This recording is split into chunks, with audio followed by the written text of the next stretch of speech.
think we're going to get started here in a second. I think we might be winning the award for the largest panel at ASU GSV, so sorry if you can't see half of us up here, but sure. You were told it was supposed to. I mean, if I were you, I would keep that there because it's better. But no, yeah, that'd be awesome. Yeah, no, I think if you're not going to use it. Oh, was this for moderator? Okay. Yeah. Okay. Well, probably better to sit, right, than hover.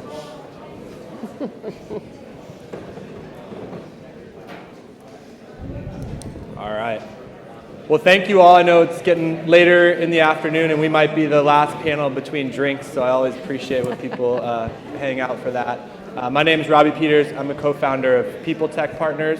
We're an organization that works with strategic HR leaders across the industry to work with early stage HR technologies, and very, very excited today for the panel we have. I've actually known quite a few of these companies and practice leaders for quite some time, so to be able to actually come together and have this panel, it's awesome.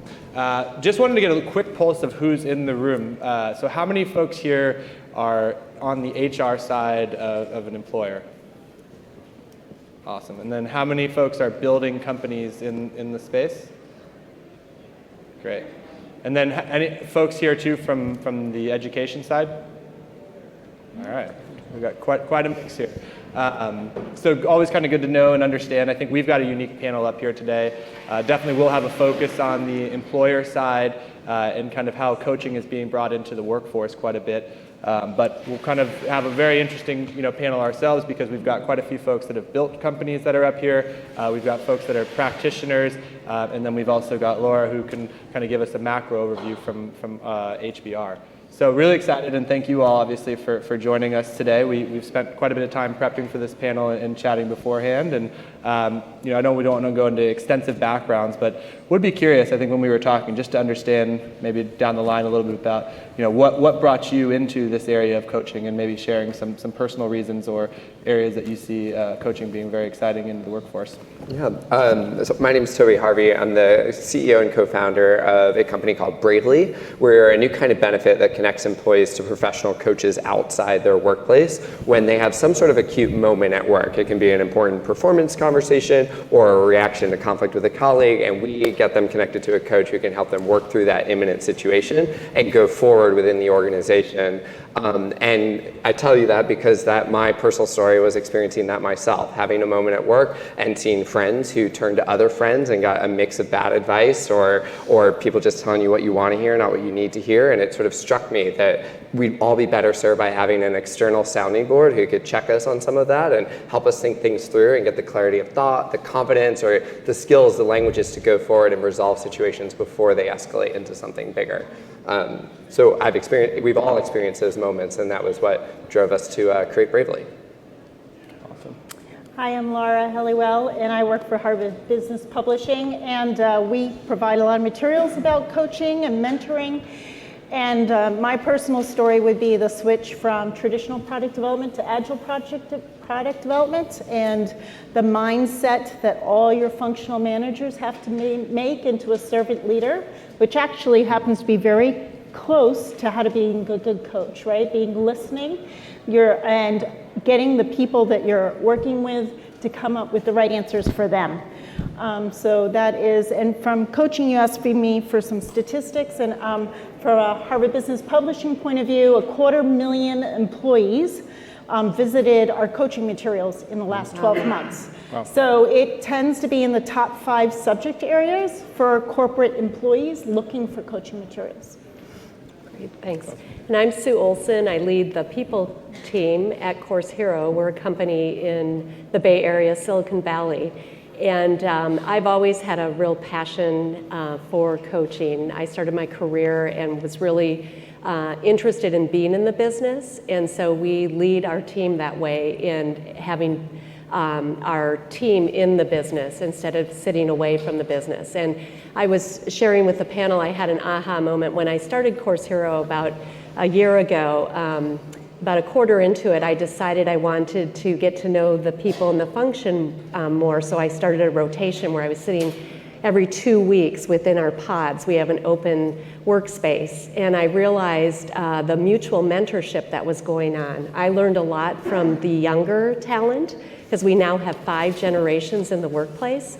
And I was providing them with wisdom. And from that, more of employees asked me if I could spend time either with lunch or breakfast or mentoring them. And I realized that's not scalable. So it's great to have tools where we can scale as we have these 5 generations in the workplace. I'm Alexi Robichaux. I'm one of the co-founders of BetterUp. I'm incredibly lucky. My passion of coaching actually started when I was in high school. So some friends and I started an after-school club. We were super geeks, coaching each other on Dale Carnegie and Napoleon Hill.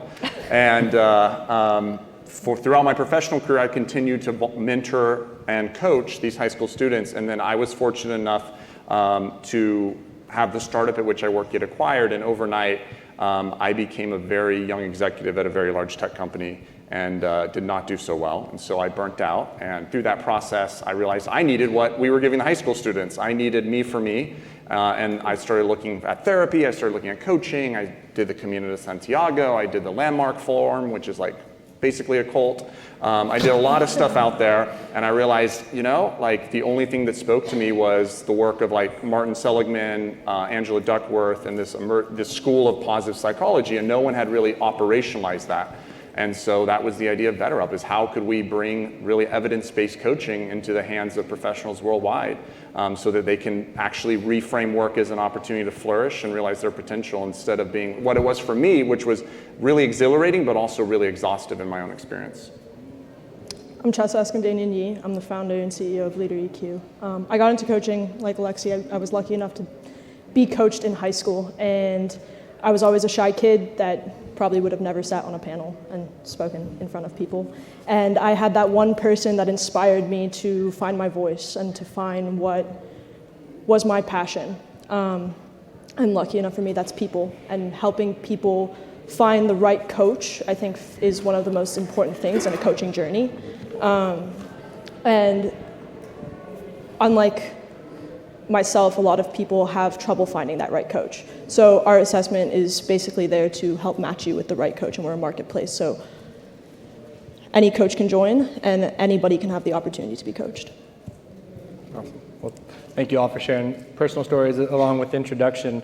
I want to go back into something a little bit, Laura, that you had talked about where I think we're excited to have you on this panel to really give the macro overview. Would you say that over the last 5-10 years, just the importance of coaching coming up in search, was that the same top 5 search 5-10 years ago, or kind of how are you seeing it evolve? I definitely think it's evolving and growing, and I think a lot of the customers that we work with, large Global 2000 clients, almost all of them are going through a transformation. That's right. Employees are working in the VUCA environment. Learning agility is key.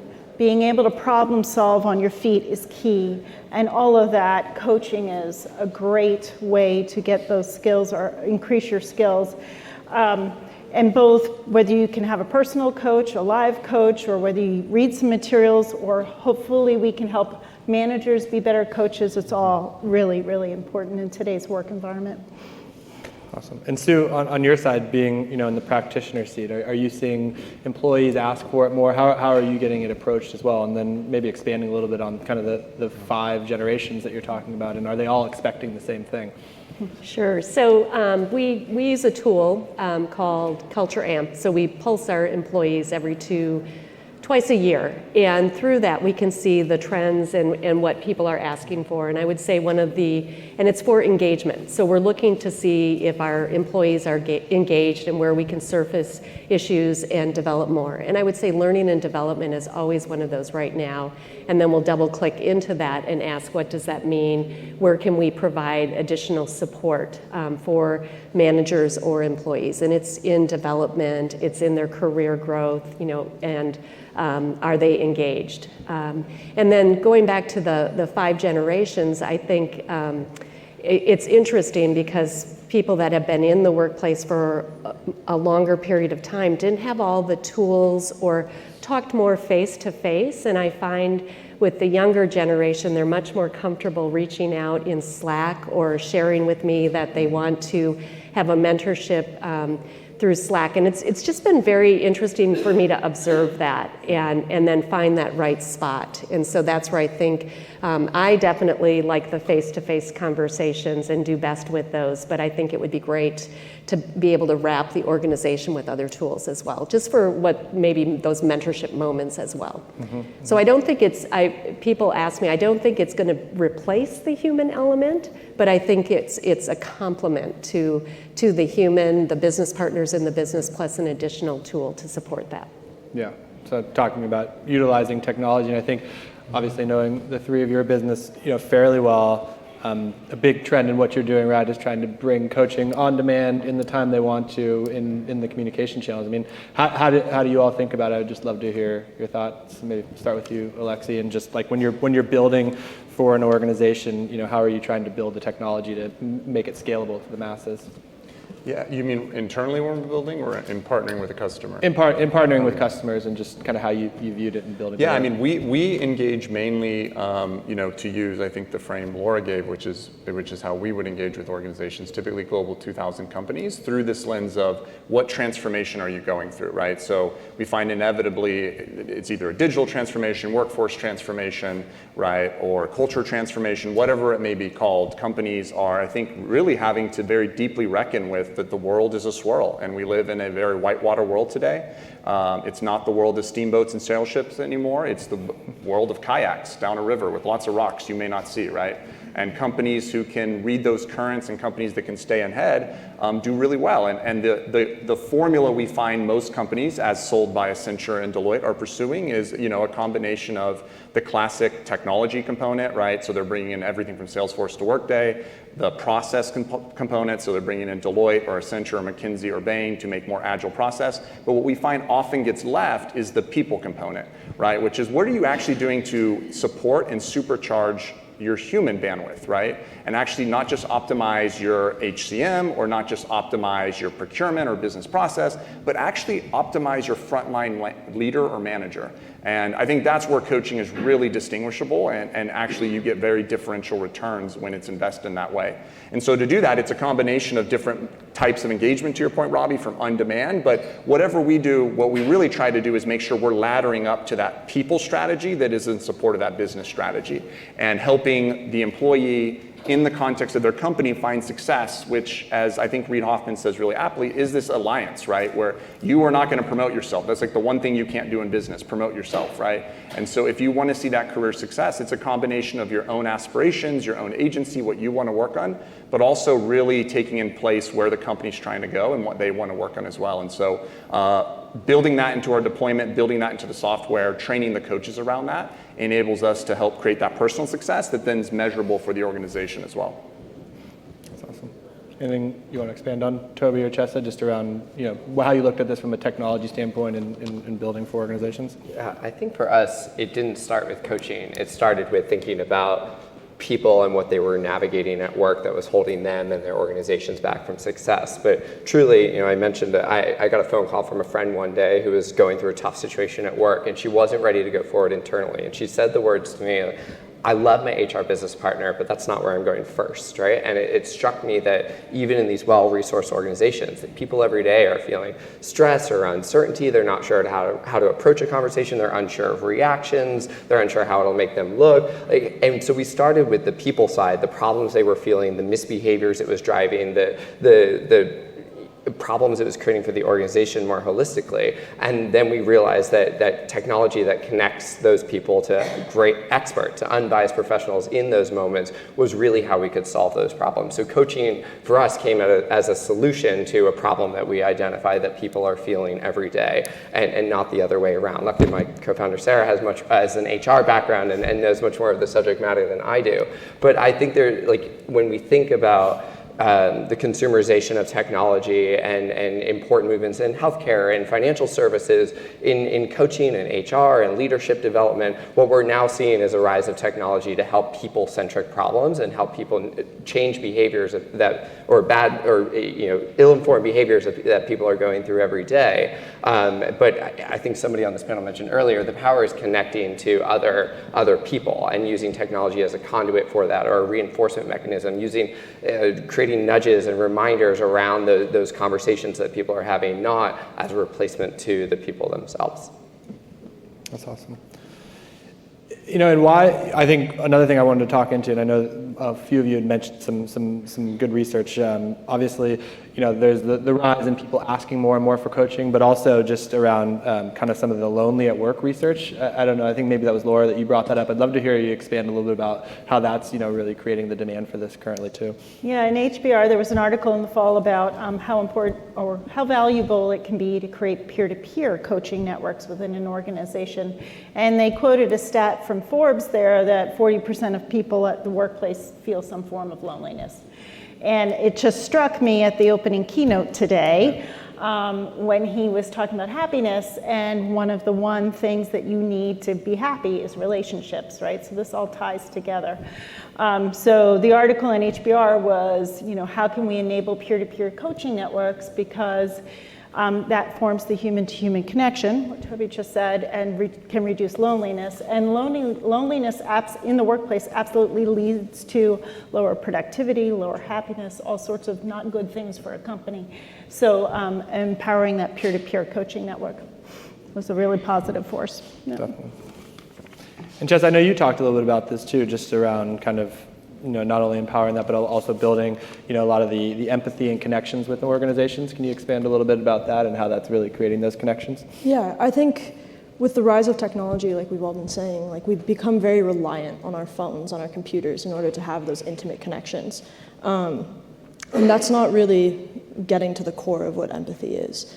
Coaching people in a way to have them feel like they can be open in a workplace, or just in general in all of their relationships, without having that barrier of a phone or having that barrier of a computer, but utilizing that as a tool in order to help people enhance their emotional intelligence and their empathy. It's a simple question of just asking why someone feels the way that they do, that we kind of forget to ask. And it's because we're in an environment where everything is so transactional, everything's so quick, everything's so fast. And we're forgetting the human aspect of everything.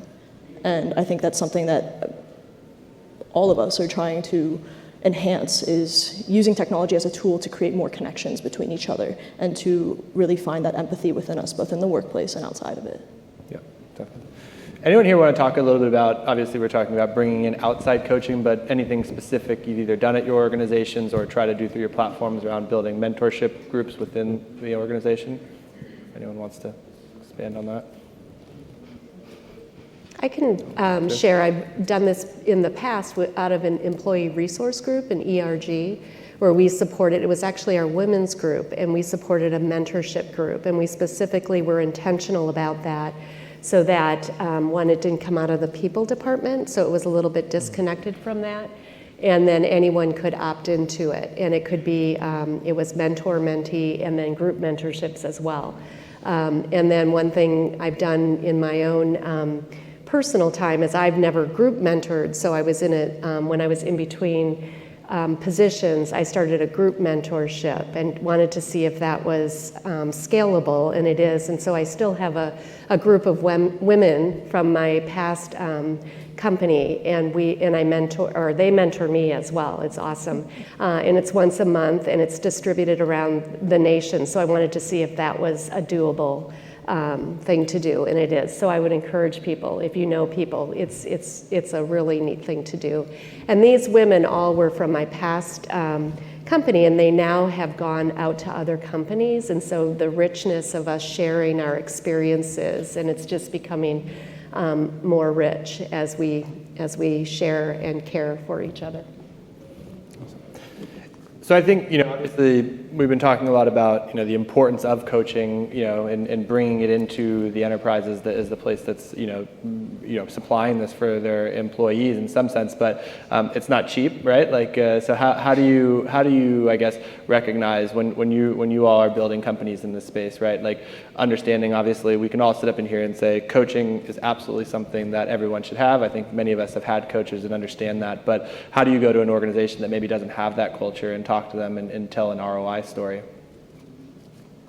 Yeah, a big piece for the Bravely approach is making coaching truly accessible to everyone in the moments when they need it and they self-select into it. And so it's expensive to put folks on a sort of traditional coaching program, and there are lots of great platforms that are making that more accessible for organizations. But we've taken the approach everyone can have access to a coach in key moments, and we distribute across the population. We charge on a per employee per year basis, and the idea is some people will never use it, some people will use it a lot, and some people will hit that sweet spot in the middle. But all of that can drive this really powerful change in behavior on those employees who are engaging the services, and drive them to have a conversation earlier and more productively than they would have otherwise, which has a long-term benefit in terms of retention and productivity and overall workplace engagement. So we're trying to fully democratize that access to everybody as more of a behavior change platform, and coaching is one of the tools and resources, a powerful one that's available to employees in those moments. So much more like a traditional kind of benefit that people self-select into. How do you guys think about it, Alexi? I mean, you're asking for a large enterprise budget. What are the ways that you obviously help? Yeah, I think it goes back to behavior change, right? I mean, whether it's at the organizational level or the personal level, growth is about change, right? I mean, that's why CEOs are hired, that's why CEOs are fired, because they didn't change enough, right? Or they changed too much in the wrong direction. What we know from the science, and there's now 30 years of rock solid science on what it actually takes to drive behavior change, it takes consistency. Right? It takes follow through, it takes constancy, it takes habit formation, and it takes a ton of rearranging of your brain and neuroscience happening to really adopt these new behaviors. And that's incredibly hard, right? To tell a successful manager to stop doing what made them successful, because guess what? The world's changing and now you're not going to be successful by doing it, is we've all worked for folks ourselves sometimes who can't make those adaptations. And so I think to your question, I reframe it and say, like, what's the cost of not doing this? The cost of not doing this essentially is you will be outpaced by a company who can, right? And so for us, we really take, from an ROI approach, we look at, hey, what are you trying to do? What are your goals? What is the upside of achieving those goals? And what's the cost of not achieving those goals? And identifying the discrete drivers of the behaviors and the leadership and the cultural transformation that has to occur for you to be able to perform the way you want to as an organization. That inevitably breaks down into individuals. Often in the research you find, and in our own data, it's really the frontline manager, which is the most pivotal person in terms of performance and culture in an organization. And it's measurable, right? And so we look across 3 buckets of ROI, ranging from everything from traditional healthcare savings, presenteeism, absenteeism. We look at productivity increases, and then we also are able to look uniquely at longitudinal behavioral change. Everything from cognitive agility and the neuroscience, learning agility, to what Laura was speaking to things like resilience, grit, to what would traditionally be thought of as inspirational leadership, but using everything from conscientiousness and more reliable and standard measures of that. You can get a really fascinating read of the cost of not changing and the cost of changing, and from that you can bake what we've found, or our customers have found, to be a compelling ROI story. Mm-hmm. That's awesome. Chess, anything that you wanted to discuss on that? Yeah, I mean, I completely agree with Alexi. I think the cost of not using coaching is so high. And at the end of the day, the ROI, there are a lot of measurable numbers, but the effect that it has on culture and the effect that it has on retention and making people want to do their best work. We live in an incredibly competitive landscape. And if we're not always trying to strive to be our best, even beyond what we think is our best, and pushing ourselves, and a coach is always there to push yourself, whether it be in business or in sports or in music or whatever it may be. A coach is there to push you to be your best self and push you beyond what you even think are your own mental boundaries in order to reach your highest potential. So the cost of not using coaching is the fact that we're going to become stagnant, and that's not good for society, that's not good for our businesses, and that's not good for ourselves. One thing we're starting to see anecdotally is better understanding of all the things that Alexi and Chessa are talking about in terms of retention and the culture linked more to the talent acquisition side, right? Like companies are spending so much money recruiting great talent. There's more of a mandate than ever to build out diverse teams and recruit women and people of color, LGBTQ, intersections of those identities. We bring those folks in the door, and the regrettable attrition rates for folks from underrepresented groups and across the board are way higher than any company wants, right? So sort of marrying the goals on talent acquisition with the goals on talent retention, using coaching and other learning and development programs to provide greater equity in the workplace, build more inclusive workforces, all of that is the same shared set of goals and the same set of very expensive problems for a company that holds them back from maximizing their potential. And that narrative is finally starting to get linked. And frankly, like the talent acquisition side, we find has way bigger budgets than the sort of culture, retention, HR side. And so bridging that together is really important, and understanding like that sum of money, it's all for the same goal. Yeah, no, absolutely. Want to go a little bit into, obviously everywhere we look, it's AI is somewhat eating the world or changing the way people Eating the world. I think I was going down the freeway this morning in San Francisco, and it said, AI won't change you if you're retiring in the next 5 years. Open up, Mass Mutual or something like that. So that was an interesting one I saw. But I am curious, just like spending a lot of time. Drop the mic, Robby. Drop the mic on that one. I think that was yeah. Go on. Just curious on how you're viewing it. I think from my side, look at a lot of different technologies, and I think the first place I really saw AI being rolled out was in the talent organization from a recruiting standpoint, for being able to source much faster, to be able to scan through resumes, to be able to really understand what people are looking through. I think the next area that I'm seeing a lot of interesting stuff happen is on the learning and development side. So curious on how everyone up here kind of views AI in learning and development, and maybe how you're building it into your current roadmaps of products as well. Anyone want to take that one? I can start. Yeah. So we're doing a partnership right now with a company called Cultivate, and for a client. And what it does is it's a piece of artificial intelligence that you install, and it analyzes all the communication between the manager and direct reports. Both the email communication and the Slack communication. And then it points out to the manager, are you treating one employee differently than the other? Are you using enough rewarding complimentary language in your communication with your direct reports? And it compares you to other managers in your in your organization. So it's early days, but it shows a lot of promise. So. That's awesome. Yeah, I mean, we have a relatively large, I think, investment in AI and machine learning. I think one thing in the conversation that I wish I heard more conversation about is actually how AI intersects with social psychology and industrial psychology, right? AI is an amplifier, right? It's an automator, it's an amplifier. It has to, at some level, there's primitives that are being put in as inputs.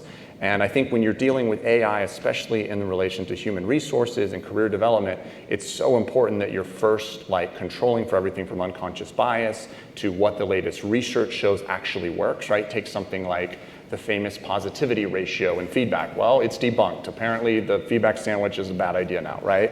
And so it makes sense, right? You're just bracing for the bad feedback the whole time. They get through the top bun. You're like, hit me with the meat, right? But what we've really tried to do is co-invest in our BetterUp Labs program, where we're investing $25 million over the next 5 years on how do you combine cutting-edge neuroscience and organizational psychology together with AI, so that what you're spitting out, whether that in our case is a recommendation to a coach or whether that's a recommendation to a coachee, is really something that we, to the best of our human knowledge, think is virtuous and think actually works in this situation. And so that's the side of AI that I get most excited about, but also most worried about when you think about HR technologies. And a lot of the companies who have done automation, like Amazon, had to stop their AI hiring, right? Why? Because they didn't code in the right psychology, right? It was replicating and amplifying bias and compounding that, right? And so for us, I actually think, as we think about as human capital practitioners and leader, the first frontier, the technologists, there's a lot in AI, but I actually think the missing frontier for us is we have to go a lot deeper on the science, a lot deeper on the social sciences first, before we really probably want to fully unleash the power of AI. Yeah, yeah. Well, I mean, that's a great point. I think obviously, unleashing it in a place, and not every organization even is going to have the same reasons that you would want to, right? So like Sue, like when you're analyzing the programs that you're bringing in, right? I'm sure you don't want something cookie cutter out of the box. There's a certain culture that you have at Course Hero, right? So how do you view it, and how you can kind of either amplify or the things that might scare you as an HR practitioner about it? Yeah, I was thinking about that, and we are a very value-based organization, and really have behaviors that we tie that to. So if we don't have a tool like this yet, but if we were to do that, I would want to make sure that we could vet that and make sure that those folks that were bringing that feedback back into our employees were anchored to our values and behaviors. Yeah. Because were one of our values is always learning, and I would just want to make sure that they, that would be when they're coaching that individual, that they were in line with our value. That can mean something very different at Amazon. Totally. So that would be very important for us as we vet out the truth. And I do believe we do need it. It is needed for scaling, because we are moving so fast, and there is a demand, and it's showing in our engagement surveys that we're taking, that people want that learning and development. They want that continuous career development and professional development. Yeah, yeah. And Laura, back to the cultivate side, just kind of, again, I've seen the technology. It is very interesting. I think, like you were talking about, Sue, it's got to make sure you're tying down to the values and people are aligned. So it's really having that opportunity to step back, define what you really want to do. But I mean, just kind of in the way I've been seeing this across technology, I mean, the power could be, when you get those aligned, the power is pretty awesome, right? It's almost like people go to a personal trainer because they're going to help them work on something specific, and they're going to continually follow up, and they're going to push them to do that, right? With what we're seeing now in some of this technology, Cultivate being, one of those, is actually being able to, be there at every moment when you're actually making this decision or doing it. Now, there's a lot of power behind that if it's done not the right way. So I think, again, Alexi bringing up a great point about really defining what that is for an organization, for someone individually. But it is pretty interesting to see how that also could help, advance people in the place. I think one of the many challenges there will be is that some of the most powerful data, it's all about the data that informs that AI, right? It's, the psychology of the data, the inputs, and some of the most powerful are observed insights or observed behavior, and that's exactly, it sounds like what Cultivate is doing. It's observing sort of the interactions between people and giving the feedback. And a lot of the sources of data that we have around employees today are self-reported from those employees, or through engagement surveys or other sort of, like, again, self-reported tools. And capturing that observed behavior is like creepy, right? Like, we're like watching these employees, how they interact with each other. And there's got to be a mindset shift for those employees and for us to really make that meaningful. Absolutely. I think there's also the point about like the inputs, right? And how like Amazon had to stop. But if you coach people to overcome their unconscious bias and to recognize their unconscious bias, the effect that coaching can have on AI can be so much more if people are receiving coaching and they're becoming more self-aware. Oh, absolutely. I think yeah, there's been a lot of studies to the point of like, yeah, you're just continually like putting in a certain bias, but if you're able to expand it out, I mean, the opportunities are endless to actually train you to say, like I think you gave a great example. Hey, you're about to give some negative, harsh feedback, or you actually haven't expanded and talked to these 3 people as much as you've talked to these 7, right? And most people just can't recognize those things in their personal life. So there is, some very interesting opportunities there. But number one reason why employees leave, they don't like their manager. It's number one reason, right? Yeah. So Totally. Anything we can do to help our managers, like you said, the frontline managers especially, it's all goodness for the company. Absolutely. Well, we're coming down to kind of the last 5 minutes. I wanted to maybe give everyone just another minute here to expand on just kind of either a prediction of coaching over the next couple of years, something interesting you think that's going to be happening, or anything else that you want to expand, an area that's being underutilized in coaching that you would like to see more of. Maybe I'll start with you, Toby. You're sitting close to on me. the spot. Yeah. I think that. I think we are all here because we believe that more people will have more access to coaching over time. I think there will be heightened awareness that people today who have access to sort of privileged coaching or learning and development platforms are it's sort of like over-indexed toward people who are already on the right path and the right trajectory. And there's a better opportunity to think about how we're serving folks that get overlooked and people from underrepresented groups or even different personality types who don't necessarily get onto that, who haven't been promoted to manager or aren't identified as high potential, because that's sort of it's unclear how that's often decided. So I think we'll see the conversation around coaching shifting more to equity over time. Yeah, for me, it's about the scale. I mean, being a good coach is it's a difficult job, and you're talking about behavior change. And I think, so we do need to rely on things like AI for the scale. We just have to, because otherwise we're not going to be able to get coaching into everybody's hands who needs it. So we do need the help of technology and AI to get to the scale. Same, I believe the scale, and then also just constantly thinking about the 5 generations and the needs that are there.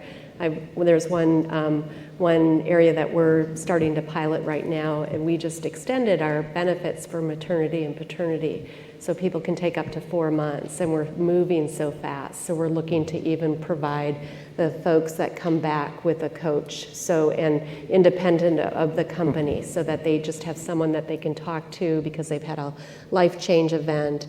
They might come back into a different manager at that time. The business has moved forward, and we really want them to return back in and not have them decide that it's not the place for them anymore. So there's just a lot of different areas where the different cohorts and generations can be supported by the coaching and mentoring. And just big parts of their life. I like that. I mean, you're talking about people being coached on how they enter back into the workforce, managers understanding how to accept them when they come out because they are on maternity leave. I mean, they're just great, obviously, opportunities for people.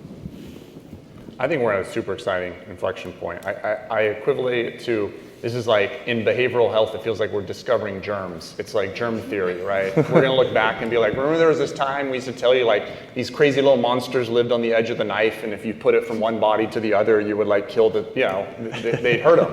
Right? And we'd be like, of course, right? And I think that's where we are with behavior change. And what's most interesting to us scientifically right now in terms of where we're going is actually the introduction of the concept of dosage. So behavioral transformation, whether that's clinical or non-clinical in coaching, still is, I think, impaired in its efficacy by essentially being a one-size-fits-all. Like, there's no recommended dosage of therapy. You just go until you're better. And we know most people don't go. And one reason people don't go is probably because they don't know how long it will take for them to get better, right? And we find that to definitely be true in coaching. And what we know from our data is if people are going through a career transition, they engage 50% longer with coaching voluntarily. And so there are definitely these moments that matter in your life where dosing needs to modulate, right? And so that's where, if we're going from predictions, I think one of the, I guess I would say, I think we're going to see a whole new body of behavioral science emerge that's actually dose dependent. Like if you take something like the gratitude journal exercise, Sonia Lubomirsky, who works with us and at UCR, actually found that, it doesn't work if you do a gratitude journal every day. It's null effect. It only works if you do it 3 times a week. You do it 1 time a week or every day. For some reason, there's no change. Something with the dose is like 3 times a week is the right dose. So for me, that's where AI is actually the most exciting. Yeah. When you can start to look at millions of interventions on these platforms and you can start to emergently say, for a person of your background, build, everything, like you need to engage with this much coaching, right? And that can be hyper cost effective, hyper targeted, just like a pharmaceutical, right? And that's where I think you can achieve the scale that we all want to see in the world. That's exciting. I completely agree. I think the one-size-fits-all has been the detriment of coaching for a very long time. And I think the fact that we are bringing platforms to the market that are giving people access to coaching and finding the right coach for them, because not having a coach and having the wrong coach are both just as detrimental. It's like trying a bad cookie one time and you never want a cookie ever again. That's right. But I think with AI and science and data and knowing how close you are to reaching your potential and then setting new goals for yourself and all that, we're really going to change the way coaching is thought of. It's no longer the troublemaker in a company like it was 20 years ago. It's now, we want to help you become the best that you can be and maybe even become the best you can be and leave here and do something great. And we're becoming less selfish in the way that we're treating employees and people. We're really treating them as their own potential and their own future and giving them access to that. That's awesome. Well, right on the dot there. I appreciate everyone's time. Obviously, we all spent time even before this panel prepping, and thank you for everything that you put through, and thank you all for sitting with us here. Thank you.